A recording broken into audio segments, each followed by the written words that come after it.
The house settled into its usual evening quiet, but tonight felt different. I sat in my worn leather chair by the window, watching the sun dip below the horizon, painting the sky in shades of amber and crimson. My hands trembled slightly as I gripped the armrests, not from age or illness, but from the fury that had been building inside me for months. I'm Richard Thornton, 72 years old, and until 6 months ago, I thought I knew exactly who my son was. I thought I had raised a good man, someone with integrity and compassion. How wrong I was. It started small. Little comments here and there about my memory. "Dad, you already told me that story. Are you sure you took your medication this morning? Maybe we should think about getting you some help around the house." At first, I brushed it off. Michael was my only child, and after his mother passed 3 years ago, he'd been attentive, visiting regularly, helping with bills and errands. I thought he cared. But then things escalated. The comments became more pointed, more public. At family gatherings, he'd laugh about my supposed forgetfulness. At the grocery store, he'd speak to me like I was a child who couldn't understand basic instructions. And then came the big one. During dinner at his house last month, he told his wife Sarah right in front of me that I was losing it, and they needed to start looking into nursing homes. I wasn't losing anything. My mind was as sharp as it had been 20 years ago. I'd been a corporate attorney for 40 years, handling cases that would make most people's heads spin. I could recite case law, remember phone numbers from decades past, and balance my checkbook down to the penny. But Michael had decided on a narrative, and he was sticking to it. The real wake-up call came 3 weeks ago when I pretended to be asleep in my chair. I developed this habit after noticing how differently Michael behaved when he thought I wasn't paying attention. That evening, he came over with Sarah, and I heard them whispering in the kitchen. "The house is worth at least $800,000, Michael said, his voice low but excited. "Maybe more in this market. Once we get him into a facility, we can sell it and finally pay off our debts. That investment in Derek's crypto startup cleaned us out." Sarah's response chilled me to the bone. "Are you sure the doctor will sign off on the competency evaluation? We need that document." "Don't worry. Dr. Patterson owes me a favor. I helped him with that medical board complaint last year, remember? He'll say whatever we need him to say." I kept my breathing steady, my eyes closed, every muscle in my body screaming to jump up and confront them. But I didn't. Instead, I listened as my son plotted to have me declared mentally incompetent, strip me of my autonomy, and steal my home out from under me. The home his mother and I had built together. The home where he'd grown up, where we'd celebrated birthdays and holidays, where I'd comforted him through heartbreaks and celebrated his victories. After they left that night, I didn't sleep. I sat in the darkness, my mind racing through possibilities. I could confront Michael directly, but what would that accomplish? He'd deny it, gaslight me, maybe even accelerate his plans. I could tell other family members, but would they believe me over him? He was a successful real estate attorney with a charming smile and a way with words. I was just an old man who, according to him, couldn't remember what day it was. No, I needed a different approach. I needed proof, and I needed leverage. Most importantly, I needed to teach my son a lesson he'd never forget. The next morning, I called my old colleague, Patricia Winters. Patricia and I had worked together for 15 years before she retired, and she was one of the sharpest legal minds I'd ever known. When I explained the situation, there was a long pause on the line. "Richard, I'm so sorry. This is horrible, but unfortunately not uncommon. Adult children trying to declare their parents incompetent to gain access to their assets happens more than people realize." Her voice was gentle but firm. "The good news is, you're clearly competent. The bad news is, your son has connections and could make things difficult. We need to be strategic." Over the next 2 weeks, Patricia and I worked in secret. First, we scheduled a comprehensive psychiatric evaluation with a doctor who had no connection to Michael or Dr. Patterson. Dr. Elizabeth Chen was a respected neuropsychologist who put me through a battery of tests, memory assessments, cognitive function tests, problem-solving exercises, and psychological evaluations. When the results came back, they were exactly what I knew they'd be. Perfect cognitive function for a man my age. No signs of dementia, Alzheimer's, or any other mental decline. Dr. Chen even noted that my cognitive abilities were exceptional compared to age-adjusted norms. "Mr. Thornton," she said during our final meeting, "I'm not sure why you felt this evaluation was necessary, but I can state unequivocally that you are of sound mind. Your memory is excellent, your reasoning skills are sharp, and you show no signs of cognitive impairment whatsoever." I thanked her and took the sealed report. That was document number 1. Next, Patricia helped me install several small, discreet recording devices throughout my house. Nothing in private spaces like bathrooms or bedrooms, but in common areas, the living room, kitchen, and dining room. I hated the feeling of surveilling my own home, but I needed evidence of what was being said when they thought I wasn't listening or was asleep. I didn't have to wait long. Michael came by the following Tuesday, again with Sarah. I positioned myself in my chair, closed my eyes, and slowed my breathing. Within minutes, they were talking freely. "I spoke to Patterson today," Michael said. "He's willing to sign the paperwork next week. We just need Dad to come in for what we'll call a routine checkup. Patterson will conduct a brief evaluation, declare him incompetent, and we'll have the legal grounds to pursue guardianship." "What if your dad refuses to go?" Sarah asked. "He won't. I'll tell him it's required for his insurance or something. He trusts me." The casual way he said those last 3 words made my stomach turn. "Once we have guardianship, we control everything. His finances, medical decisions, where he lives. We can put him in that state facility out in Riverside. It's cheap, and the money from the house will last us years." "Michael, are you sure about this? It feels wrong." "Sarah, we're drowning in debt. Your parents can't help us. My practice is barely breaking even. This house is sitting here, worth nearly $1 million, while my father rattles around in it alone. He doesn't even use half the rooms. It's not wrong, it's practical. Besides, he's old. He'll probably be happier somewhere with other seniors, activities, nurses. We're doing him a favor." The rationalizations flowed so easily from his mouth. I recorded every word. Over the next several days, I gathered more evidence. Phone calls where Michael discussed his plans with Sarah.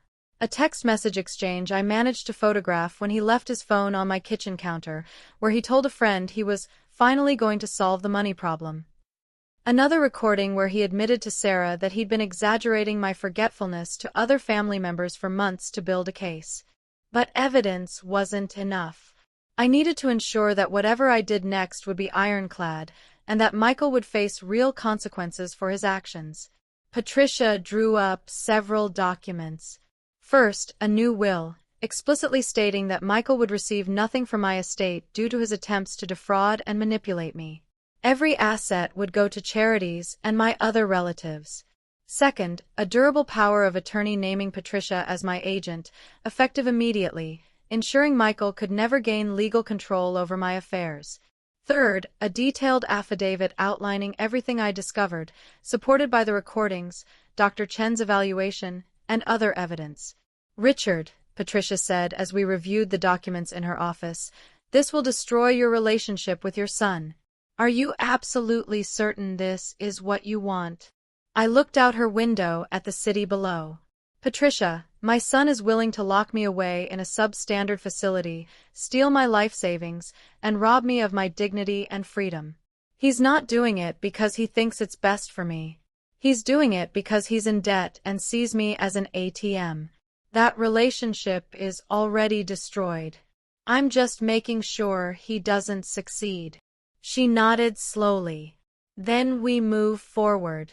But I think we should add one more element. Your son is an attorney. He understands legal consequences. We need something more immediate, more personal, something that will hit him where it really hurts. That's when Patricia suggested we bring in Thomas Brennan, a private investigator she'd worked with for years. Thomas was a former police detective with a specialty in financial crimes.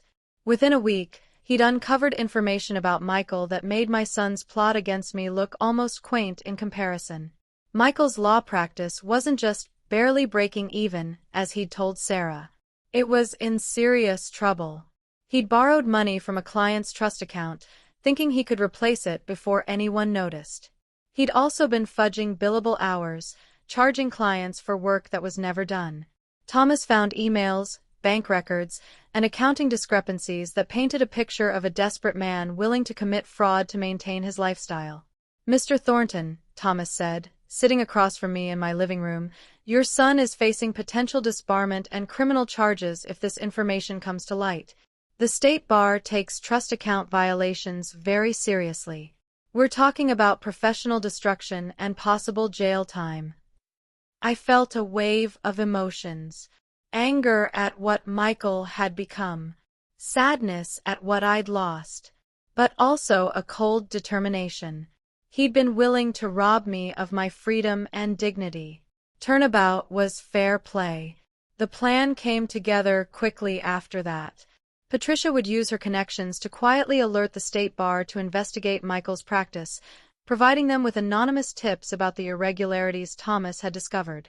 Simultaneously, we confront Michael with everything we knew about his plot against me, giving him a choice: face public exposure and criminal charges, or sign a confession, agree to make restitution to any clients he defrauded, and accept a voluntary suspension of his law license while he got his affairs in order. But I wanted more than that. I wanted Michael to feel what he'd tried to do to me. I wanted him to experience the helplessness, the betrayal, the fear. So I devised the final piece of my plan. I invited Michael over for dinner on a Friday evening, telling him I wanted to discuss my future and that I'd been thinking about his suggestions regarding care facilities. He arrived with Sarah, both of them wearing expressions that tried to be sympathetic but couldn't quite hide their excitement. "Dad, I'm so glad you're being reasonable about this," Michael said, settling onto the couch. "Sarah and I have been really worried about you." I served them wine, a nice Cabernet from a bottle that had been aging in my cellar. We made small talk about the weather, about their daughter Emma who was away at college, about the neighborhood. I played my part perfectly, a slightly confused old man, occasionally repeating himself, asking questions I'd already asked. I could see the smug satisfaction in Michael's eyes every time I did it. After dinner, I suggested we move to the living room for coffee. "Actually," I said, shuffling a bit as I walked, "there's something I need to tell you both. Something important." They exchanged a quick glance. "Here it comes," their expressions said. "He's going to admit he needs help." I sat in my chair, the one where I'd pretended to sleep so many times. "Michael, Sarah, I want you to know that I've been listening.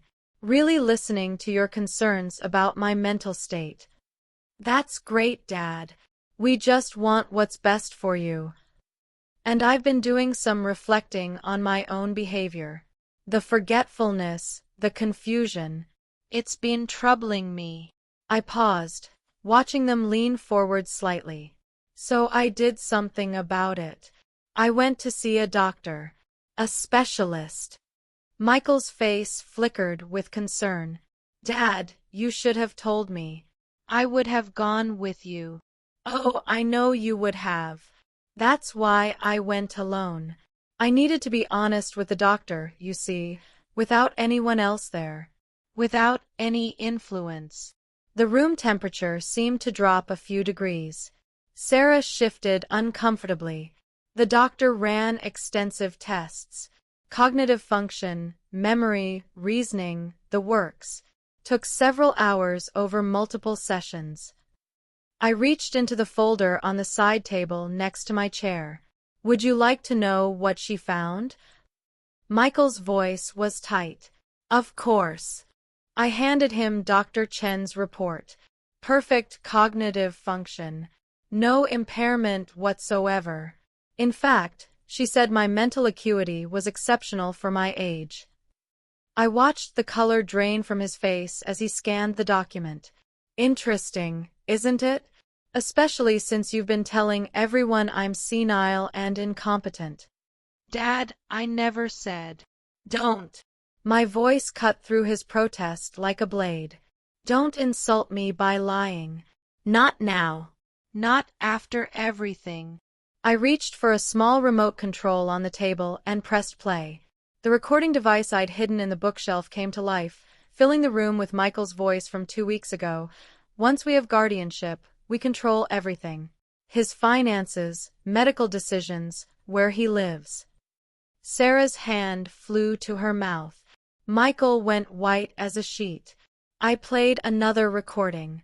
Then another. Their plot laid bare in Michael's own words, complete with his plans to use Dr. Patterson to falsify a competency evaluation and his casual dismissal of my well-being. Stop, Michael finally said, his voice barely a whisper. Please stop. I pressed pause.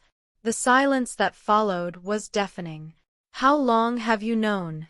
He asked. Long enough. Long enough to document everything. Long enough to protect myself. Long enough to discover some other interesting things about you, Michael. I produced Thomas's report, sliding it across the coffee table. Your law practice. The trust account discrepancies. The billing fraud. The client funds you borrowed without permission. Michael's face went from white to green. He looked like he might be sick. I don't understand, Sarah whispered. Michael, is this true? He couldn't look at her. That was answer enough. Here's what's going to happen, I said, my voice calm but carrying the weight of decades of legal authority. First, you're going to read and sign this document. I handed him a prepared confession detailing his plot against me. Second, you're going to cooperate fully with making restitution to every client you've defrauded. Third, you're going to voluntarily suspend your law license and enter counseling for whatever issues led you to this point. And if I don't? His voice shook. Then all of this goes to the state bar, the district attorney, and every family member we have. Your reputation will be destroyed. Your marriage will likely end when Sarah realizes the full extent of your deception. You'll face criminal charges. And you'll be disbarred, which means the law degree you worked so hard for becomes meaningless. You'd do that to your own son? The question hung in the air. I stood up, my movements slow but deliberate, and walked over to where Michael sat. You were willing to have me declared incompetent, steal my home, and lock me away in a facility where I'd be medicated and ignored until I died. You were willing to do that to your own father. So yes, Michael, I would do this. Because unlike you, I'm giving you a choice and a chance to make things right. Sarah was crying now, quiet tears streaming down her face. How did we get here? She asked no one in particular. You got here because you made bad decisions and thought you could take the easy way out by victimizing someone who trusted you. I returned to my chair. I've already changed my will. You won't inherit this house or anything else from me. Everything goes to charity and to other family members who actually care about me as a person, not as a piggy bank. Dad, please. I've also executed a durable power of attorney. Patricia Winters will handle my affairs if I ever do become incapacitated. You'll have no legal authority over me. Ever. Michael's hands trembled as he picked up the confession. This will ruin me. You ruined yourself. I'm just making sure you don't take me down with you. I softened my voice slightly. Michael, you're my son. Part of me will always love you because of who I hoped you'd become. But you've shown me that person doesn't exist, or if he does, he's buried under layers of greed and entitlement. This is your chance to find him again, to become someone worthy of the name you carry. He signed the document with a shaking hand. Sarah watched, her face a mask of shock and betrayal. What happens now? Michael asked. Now you go home. You contact the state bar yourself and request a voluntary suspension while you sort out your practice issues. You work with Patricia to make restitution to your clients. You get therapy. You figure out how to be a better person. And you stay away from me until you've done all of that. And if I do all that, will you ever forgive me? I considered the question carefully. I don't know. Forgiveness isn't something you earn by checking boxes off a list. It's something that happens when someone demonstrates genuine change over time. Maybe years from now, we'll be able to have a relationship again. Maybe not. But either way, you'll have done the right thing, and that will have to be enough. They left shortly after that, Michael carrying the weight of his confession and Sarah looking like her entire world had collapsed. In a way, it had. I sat alone in the quiet house, feeling a mixture of relief and profound sadness. I'd won. I'd protected myself and ensured Michael faced consequences for his actions. But victory felt hollow. I'd lost my son, even if I'd lost him long before this confrontation. The weeks that followed were difficult. Michael did what I demanded. He contacted the state bar, began working with Patricia on restitution, and entered therapy. Sarah filed for divorce, and I couldn't blame her. She discovered that her husband was not only willing to defraud his own father, but had also been lying to her about their financial situation for months. Other family members reached out after Michael's voluntary suspension became public knowledge. I told them the truth. Some were shocked. Others admitted they'd noticed Michael's behavior toward me had become concerning but hadn't wanted to interfere. My sister Margaret was furious on my behalf and immediately offered to visit more often. My nephew David, who was a therapist, suggested I consider counseling as well to process the betrayal. I took David's advice. Talking to someone helped me work through the complicated emotions, the anger, the grief, the sense of loss. Dr. Morrison, my therapist, helped me understand that Michael's actions weren't a reflection of my worth or my success as a father. People make choices, and those choices are ultimately their own responsibility. 3 months after our confrontation, I received a letter from Michael. It was handwritten, several pages long, and arrived with no return address. In it, he detailed his journey through therapy, his realization of how far he'd fallen, and his deep, genuine remorse for what he'd tried to do. He didn't ask for forgiveness or for a relationship. He simply wanted me to know that he understood the magnitude of his betrayal and was working every day to become someone better. I can't undo what I did, he wrote. I can't take back the things I said or the plans I made, but I can acknowledge that you deserved so much better from me. You raised me to be honest, to have integrity, to treat people with respect. Somehow, I lost sight of all of that. I let desperation and greed turn me into someone I don't recognize. I'm working to find my way back, not for you or anyone else, but because I can't live with being that person anymore. I read the letter 3 times, then put it in a drawer. It wasn't forgiveness, not yet, but it was a start. 6 months later, Patricia called me to her office.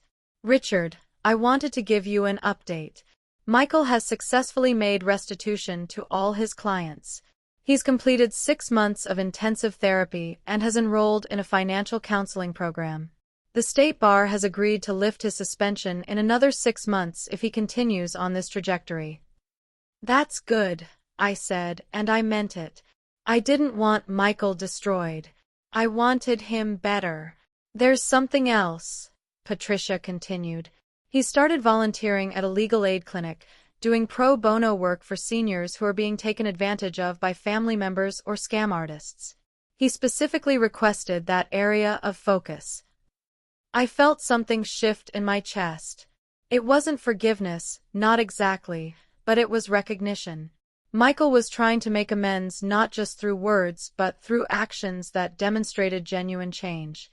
A year after that terrible Friday evening, Michael reached out again.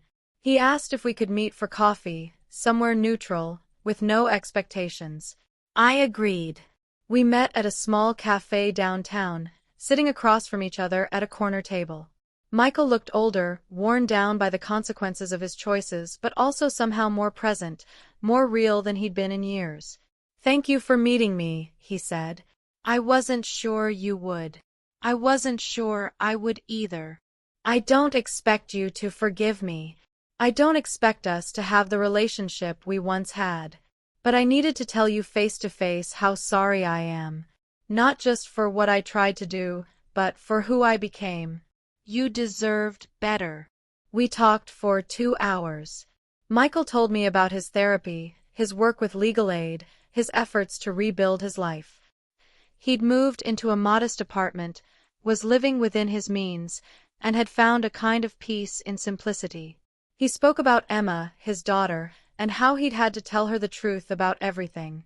She'd been angry and disappointed, but they were working on their relationship.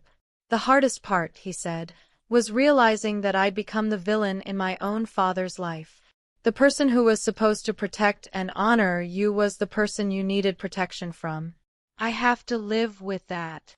"You do," I agreed. "But you don't have to be defined by it forever. What you tried to do was wrong. What you did to your clients was wrong. But what you're doing now, the work you're putting in to be better, that matters too." Before we parted, Michael handed me an envelope. "This is a check for the amount I would have inherited under your old will. I don't want it. I want you to donate it to the organizations you chose in your new will, or use it however you see fit. I just wanted you to know that I'm not here because I want anything from you. I'm here because I needed you to know that I'm trying to become the son you deserved." I took the envelope but didn't open it. "Michael, I spent 40 years as an attorney. I've seen people at their worst and their best. The measure of a person isn't whether they make mistakes. It's what they do after. You're doing the work. That's what matters." We didn't hug or make promises about the future. But when we parted, there was something between us that hadn't been there before. Not forgiveness exactly, but the possibility of it. The acknowledgement that the road to redemption is long but not impossible. 2 years have passed since that terrible night when I confronted Michael with his betrayal. Our relationship is still complicated, still marked by the scars of what happened. We have coffee occasionally, always in neutral places, always with clear boundaries. Michael continues his work with legal aid and has become an advocate for elder rights, speaking publicly about his own mistakes as a cautionary tale. I still live in my house, the one Michael tried to steal from me. Patricia remains my power of attorney, and my will remains unchanged. Some wounds heal but leave permanent marks. The naive trust one once had in my son is gone forever, replaced by something more realistic but also more resilient. Margaret visits twice a week now. David and I have dinner every Sunday. I've built a community of people around me who care about me as a person, not as an asset. In a strange way, Michael's betrayal forced me to create a richer, fuller life than I'd had before. People sometimes ask me if I regret how I handled the situation. They wonder if I was too harsh, if I should have given Michael another chance without the confrontation and consequences. My answer is always the same. I gave Michael every chance. I raised him with values and integrity. I supported him through college and law school. I was there for him when his marriage struggled and when his practice faced difficulties. What I didn't do was enable him to become a predator who would victimize his own father. The plan I executed wasn't about revenge, though I won't pretend there wasn't satisfaction in watching Michael's face when he realized he'd been caught. It was about protection, accountability, and giving my son one final lesson. Actions have consequences, and the people you hurt the most are often the ones who loved you the most. Michael once said I was senile and tried to kick me out while I was asleep.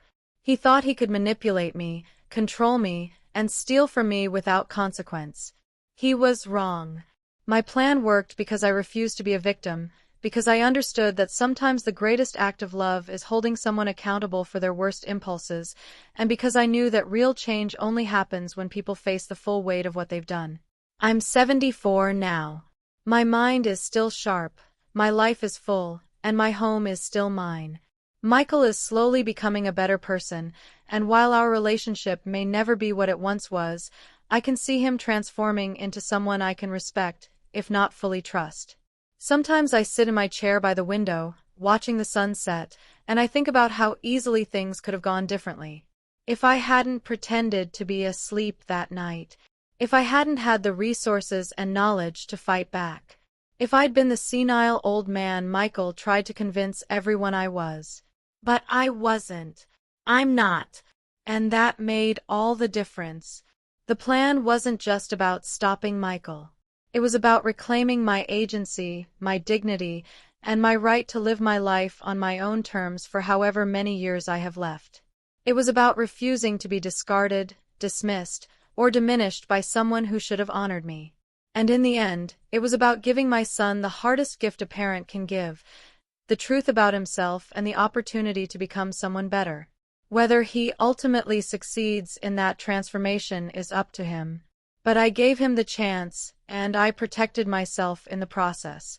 That's not revenge. That's justice. That's love. That's what it means to be truly present and powerful, even at 74 years old, even when your own child tries to declare you senile and kick you out of your life. I wasn't senile.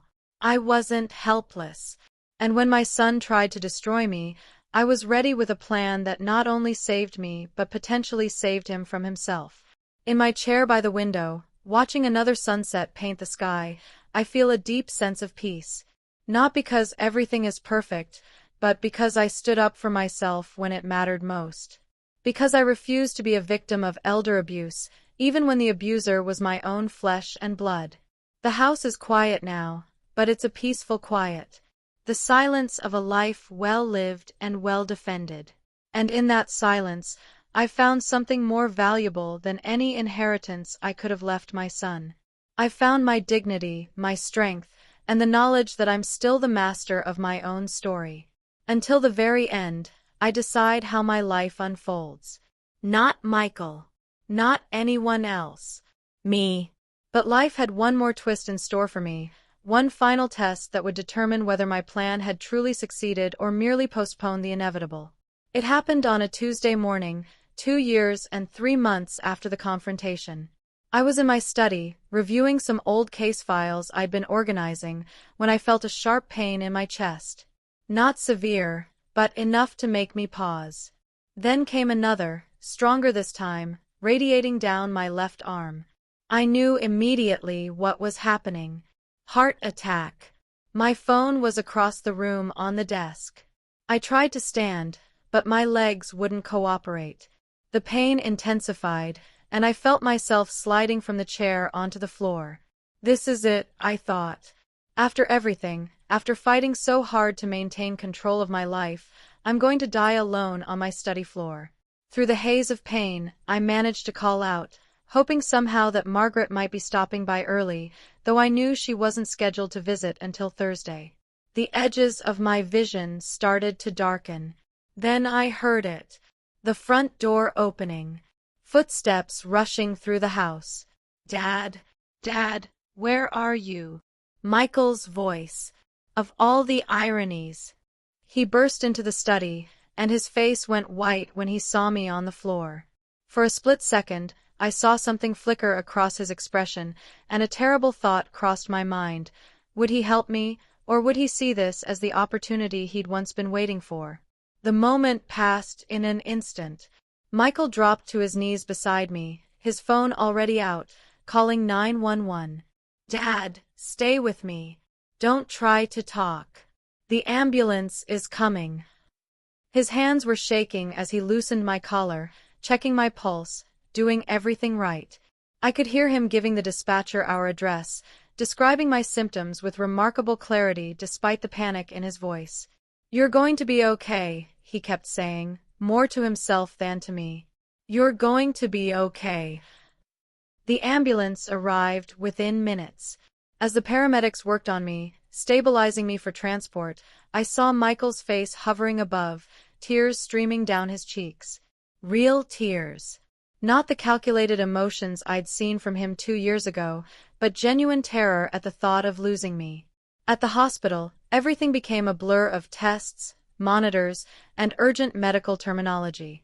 I'd had a significant cardiac event, they told me. They needed to perform an emergency angioplasty to clear a blockage in my coronary artery. There were risks. There were forms to sign. I need to call Patricia, I managed to say to the nurse. Your son is here, she said gently. He has your power of attorney information. He's been very insistent that we contact her. That surprised me. Michael could have easily claimed the right to make medical decisions in an emergency. Most hospitals wouldn't have questioned it. But he hadn't. He'd immediately told them about Patricia's authority and demanded they involve her. The surgery went well. When I woke in the cardiac ICU, groggy from anesthesia, the first face I saw was Patricia's. She squeezed my hand gently. You gave us quite a scare, Richard. Michael, I croaked.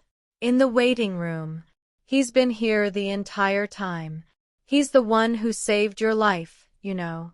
The paramedics said if you'd been alone another 10 minutes, you likely wouldn't have made it. Over the next few days, as I recovered, the full story emerged. Michael had been stopping by the house regularly for the past 6 months, not to see me, but to check on the property. He'd leave notes on the kitchen counter, letting me know he'd checked the gutters or watered the plants in the backyard or noticed a loose step on the porch that needed fixing. He never stayed, never tried to force interaction, just took care of small things. That Tuesday, he'd noticed some mail piling up through the front window, which was unusual. I was always meticulous about collecting the mail. Something felt wrong to him, so he'd used the key I'd given him decades ago, one he'd never returned, and let himself in to check on me. I know I have no right to just enter your house, he said during his first visit to my hospital room, his voice uncertain. I've been meaning to return the key. But when I saw the mail, I had this feeling. We sat in awkward silence for a moment. The beeping of monitors filled the space between us. Thank you, I finally said, for saving my life. You're my father. There was never a question of whether I'd help you. He paused, then added quietly, I know that after what I did, you might not believe that. But it's true. I believe you. The words seemed to surprise him as much as they surprised me. But they were true. Whatever Michael had been 2 years ago, whatever desperate, greedy person he'd become, that person wasn't sitting in this hospital room. This was someone different. Someone who'd done the work to change. My recovery took weeks. I had to make lifestyle changes, attend cardiac rehabilitation, and face the reality that I wasn't invincible. The heart attack had been a warning shot across the bow, a reminder that time was finite and that the control I'd fought so hard to maintain had limits. During those weeks, Michael was there. Not hovering, not intrusive, but present. He drove me to appointments when I couldn't drive myself. He coordinated with Patricia and my doctors. He respected my boundaries and my autonomy, but he showed up. One evening, about a month after the heart attack, I invited him to stay for dinner after he'd driven me home from a cardiology follow-up. We sat at the kitchen table, eating takeout Chinese food, and I finally asked the question that had been bothering me. Why that day? Why did you come by that specific Tuesday? Michael set down his chopsticks and looked at me directly. I've been coming by twice a week for months. I never told you because I didn't want you to feel obligated to see me or to think I was expecting anything. I needed to know you were okay. That the house was okay. It was my way of still being your son, even from a distance. You could have told me. Could I? Would you have wanted to know I was checking on you? Would it have felt like care or like surveillance? He shook his head. I didn't trust myself to get it right. So I just did the work quietly and hoped that someday, maybe, you'd feel differently about me. I considered his words. The heart attack. When you found me on the floor. Tell me the truth. Was there any part of you that saw it as an opportunity? The question hung between us, brutal in its honesty. Michael's face went through a series of emotions before settling on something that looked like relief. I knew you'd wonder that. I knew that 2 years ago, if you'd asked me that question, I would have lied and said no. But the truth? No, Dad. Not even for a second. The only thing I felt was terror. Pure terror that I was going to lose you before I could ever really make things right. His voice cracked. I saw you on that floor, and all I could think was that the last real conversation we'd had was me signing a confession of how I'd betrayed you. That can't be how our story ends. It can't be. We finished dinner in a more comfortable silence. As Michael was leaving, I stopped him at the door. I'm changing my will again, I said. The color drained from his face. Dad, I'm not. Let me finish. I'm not giving you the house or the bulk of the estate. That still goes to charity and to Margaret's kids. But I'm setting up a trust. A modest one. Enough to be meaningful but not enough to be life-changing. You'll receive it not because you're entitled to it, but because I've watched you become someone who might actually use it wisely. I don't deserve that. No, you don't. But that's not how love works. You don't earn it. You can lose it through your actions, and you can rebuild it through different actions. But fundamentally, it's a choice someone makes about you. I'm choosing to acknowledge that you're not the person you were 2 years ago. Tears rolled down Michael's cheeks. I'm never going to fully make up for what I did. No, you're not. But you saved my life. And more than that, you've spent 2 years proving that change is possible. That counts for something. The next few months brought more changes. My cardiologist cleared me to return to most normal activities. Margaret and David continued their regular visits, but now Michael was part of that rotation too. Emma, Michael's daughter, came home for spring break and visited me, and we had a long conversation about everything that had happened. She was angry with her father, but also proud of the work he'd been doing. Grandpa, she said, my therapist told me that sometimes the greatest gift we can give someone is the space to fail and then to get back up. You gave my dad that space. A lot of people wouldn't have. He had to do the work himself, I reminded her. I just didn't let him destroy me in the process. That's what I mean. You protected yourself but left the door open. That's really hard to do. 6 months after the heart attack, Patricia called me into her office again. Richard, I have news about Dr. Patterson. The corrupt doctor who'd been willing to falsely declare me incompetent had been under investigation, it turned out. Not because of me, but because several other families had reported similar concerns about suspicious competency evaluations he'd performed. The medical board had found a pattern of unethical behavior, and Dr. Patterson's license had been suspended pending a full investigation.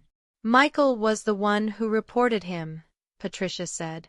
He gave a full statement about what Patterson had agreed to do, even though it implicated him further in the original plot against you.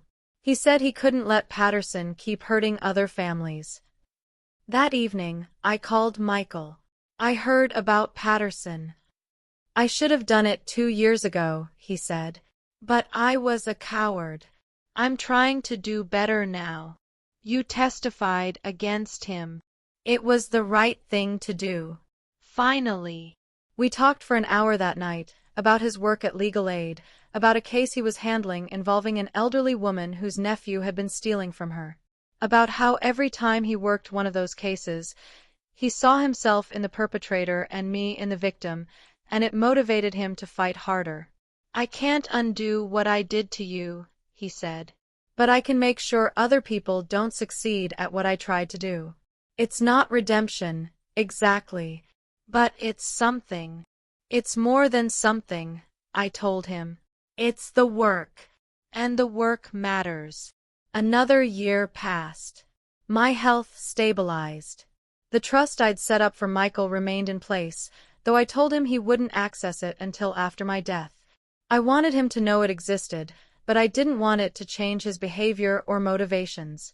He'd built a life that didn't depend on my money, and that was important. On a warm afternoon in late spring, I organized a family gathering at my house. Not a big event, just Margaret and her family, David, Emma, Michael, and a few close friends.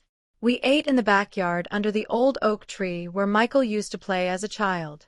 At one point, I found myself standing apart from the group, watching them interact. Michael was helping Emma set up a badminton net, laughing at something she said. Margaret was talking with Patricia about a book they'd both read. David was grilling burgers and telling elaborate stories about his therapy patients to anyone who would listen. This was my legacy, I realized. Not the house or the money or the successful career. This gathering of people who'd weathered storms together and come out changed but intact. The relationships that had been tested and, in some cases, rebuilt from the ground up. Michael caught me watching and walked over, 2 beers in hand. He offered me one, and we stood together in comfortable silence. "I've been thinking about something," he said eventually. "About that night when you confronted me. About your plan." "What about it?" "You could have just reported me to the authorities. You had all the evidence. You could have had me arrested, disbarred, destroyed. But you gave me a choice. You made me face what I'd done, but you gave me a path forward." "Why?" I took a long drink of my beer, considering the question. "Because destruction is easy, Michael. Any fool with evidence can ruin someone. But it takes wisdom to hold someone accountable while still leaving room for them to become better. Your mother taught me that. She always said that the true measure of love isn't whether you stand by someone when they're good. It's whether you can hold them responsible when they're bad while still believing they can change." "Do you think she'd have forgiven me?" "I think she would have been heartbroken by what you tried to do. But I also think she'd be proud of who you're becoming now. Those 2 things can both be true." We stood together watching the family, and I felt something I hadn't felt in years. Not the naive trust I'd once had, but something more resilient. A hard-won peace. The sun began to set, painting the sky in brilliant shades of orange and purple. Emma called out that the burgers were ready, and everyone gathered around the patio table. I took my seat at the head of the table, surrounded by the people I'd fought to protect and, in Michael's case, fought to save from himself. As I looked around at their faces, I realized that my plan had worked better than I could have imagined. Not because it had stopped Michael from hurting me, though it had done that. And not because it had punished him, though there had been consequences. It had worked because it had forced all of us to confront hard truths. About family, about trust, about the difference between forgiveness and enabling. About the fact that love sometimes means standing your ground and refusing to be destroyed, even by those closest to you. Michael raised his glass. "To Dad," he said, his voice carrying across the table. "For teaching us that strength isn't about power over others. It's about having the courage to protect yourself and the wisdom to leave room for redemption." Everyone raised their glasses. I felt tears prick my eyes, but I didn't try to hide them. "And to all of you," I replied, "for reminding me that the best revenge isn't destruction. It's living well, maintaining your dignity, and building a life worth protecting." We drank together as the stars began to appear overhead. The same stars that had witnessed my darkest moment 2 years ago, when I'd learned my own son was plotting against me. The same stars that had watched me plan my response, execute my strategy, and emerge victorious but changed. I was 75 now, a heart attack survivor, a father who'd been betrayed and had chosen accountability over vengeance. My son had tried to declare me senile and kick me out while I was asleep, but I'd been ready with a plan that saved us both. And as I sat at that table, surrounded by family and friends, eating burgers under the stars in the home I'd fought to keep, I knew that every decision I'd made had been the right one. Not because everything was perfect. Not because all wounds had healed. But because I'd refused to be a victim, demanded accountability, and still left the door open for redemption. That was my final triumph. Not the confrontation or the evidence or the legal maneuvering. The triumph was this moment right here, this imperfect but genuine gathering of people who'd learned that love isn't soft or easy. Love is fierce and demanding and sometimes brutally honest. Love is protecting yourself while still believing others can change. Love is the work. And in the end, the work was worth it.